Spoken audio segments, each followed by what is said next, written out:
Halo, selamat sore semua saudara, Tuhan Yesus memberkati. Dan izinkan saya membagi sebuah pewahyuan. Dan ketika saya lagi ada di rumah, di dapur, tiba-tiba diingatkan sesuatu.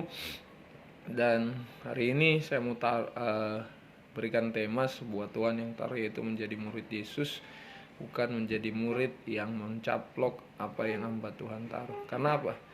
Tuhan menetapkan kita untuk menjadi murid Yesus. Betul, kita mengikuti apa yang diajarkan hamba Tuhan, tapi adalah modul yang terutama hari-hari ini. Di waktu seperti ini, Tuhan mau kita adalah kembali merindukan adalah murid yang betul-betul belajar dari Yesus. Dan Yesus sendiri itu adalah firman. Nah, Yohanes 1 ayat 1 berkata, saya buka.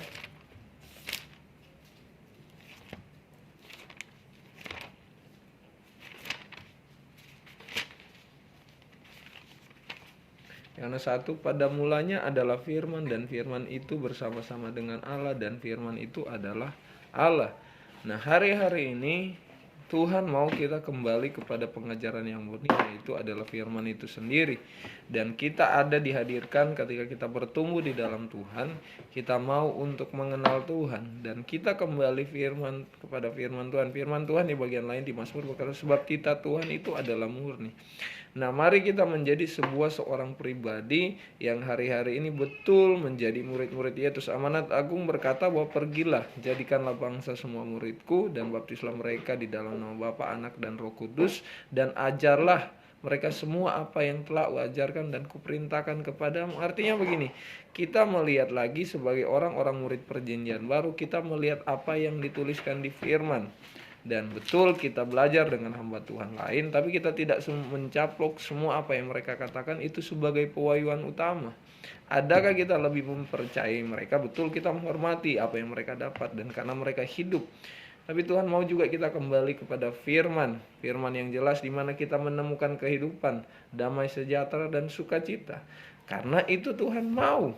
Karena sejak zaman perjanjian lama, jika kita buka dalam Mazmur, orang yang selalu merindukan Tuhan, Tuhan selalu kasih kekuatan dan akan diberkati.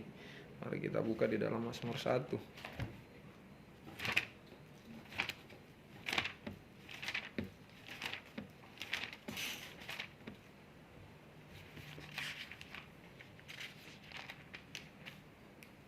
Nah, Mazmur 1 berkata seperti ini, saudara. Berbahagialah orang yang tidak berjalan menurut nasihat orang fasik, tapi yang tidak berdiri jalan orang berdosa, yang tidak duduk dalam kumpulan pencemooh, tapi yang kesukaannya ialah Taurat Tuhan, dan merenungkan Taurat Tuhan itu siang dan malam. Ia seperti pohon yang ditanam di tepi aliran air, yang menghasilkan buahnya pada musimnya, dan yang tidak layu daunnya, apa saja yang diperbuatnya berhasil. Artinya begini, kalau kita merenungkan firman Tuhan, karena firman adalah Allah, berarti firman itu adalah Yesus itu sendiri. Dan dibilang, ia seperti pohon yang ditanam di tepi aliran air, yang menghasilkan buahnya pada musim bagainya. Kita bisa menemukan buah-buah. Amin. Berarti ada keintiman, ada hubungan. Karena kita terkonek langsung lewat Roh Kudus yang mengajar firman, kita menjadi pohon yang yang menghasilkan buah pada musimnya dan yang tidak layu pada daunnya. Kemudian kita lihat dalam Yeremia 17. Yeremia 17 ayat 7 sampai 8 berkata seperti ini. Diberkatilah orang yang mengandalkan Tuhan, yang menaruh harapannya pada Tuhan. Ia akan seperti pohon yang ditanam di tepi air, yang merambatkan akar-akarnya ke tepi batang air, dan yang tidak mengalami datangnya panas kering, yang daunnya tetap hijau, yang tidak khawatir dalam tahun kering, dan yang tidak berhenti menghasilkan buah. Ingat, kita adalah orang yang mengandalkan Tuhan. Kita belajar dengan para hamba Tuhan, tapi kita tidak mengandalkan hamba Tuhan. Amin. Kita adalah orang yang mengandalkan Tuhan. Karena itu kita jadi murid Yesus. Murid yang mengandalkan Yesus. Murid yang mengandalkan apa? Tuhan. Dibilang ia seperti pohon yang ditanam di tepi air, yang merambatkan akar-akarnya ke tepi batang air, yang tidak mengalami datangnya panas kering, yang daunnya tetap hijau dan tidak khawatir dalam tahun kering, yang tidak berhenti menghasilkan buah. Kalau kita mengalami firman itu sendiri lewat kuasa Roh Kudus mengurapi kita, kita mendapatkan pengajaran firman dan mengubahkan kita lakukan dan menjadi kehidupan, itulah buah. Amin. Silakan kita semua belajar kepada hamba Tuhan. Tapi mirisnya, adakah kita lebih percaya pada firman yang disampaikan hamba Tuhan, atau kita belajar sendiri? Amin. Coba kita buka di dalam 1 Yohanes 2.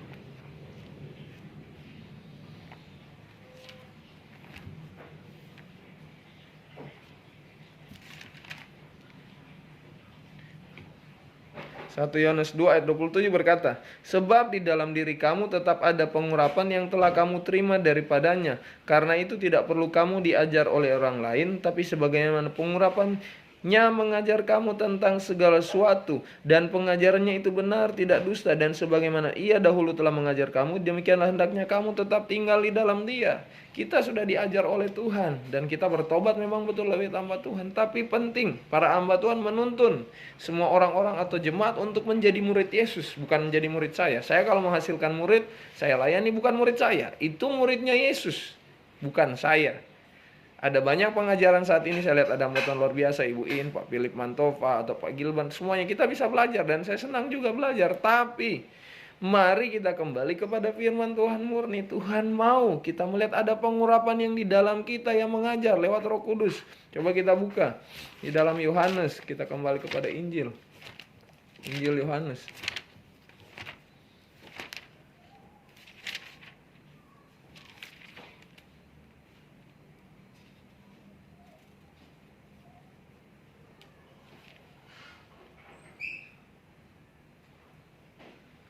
Yohanes 16 ayatnya yang ke-13 berkata, tapi apabila ia datang, yaitu Roh kebenaran, ia akan memimpin kamu ke dalam seluruh kebenaran. Sebab ia tidak akan berkata-kata dari dirinya sendiri, tapi segala sesuatu yang didengarnya itulah yang akan dikatakannya, dan dia akan berikan kepadamu hal-hal yang akan datang. Tapi dia mau mengajar kita hal-hal yang rahasia. Tuhan memberitahukan hal-hal yang akan datang, dan itu Roh kebenaran, yaitu Tuhan Yesus Kristus.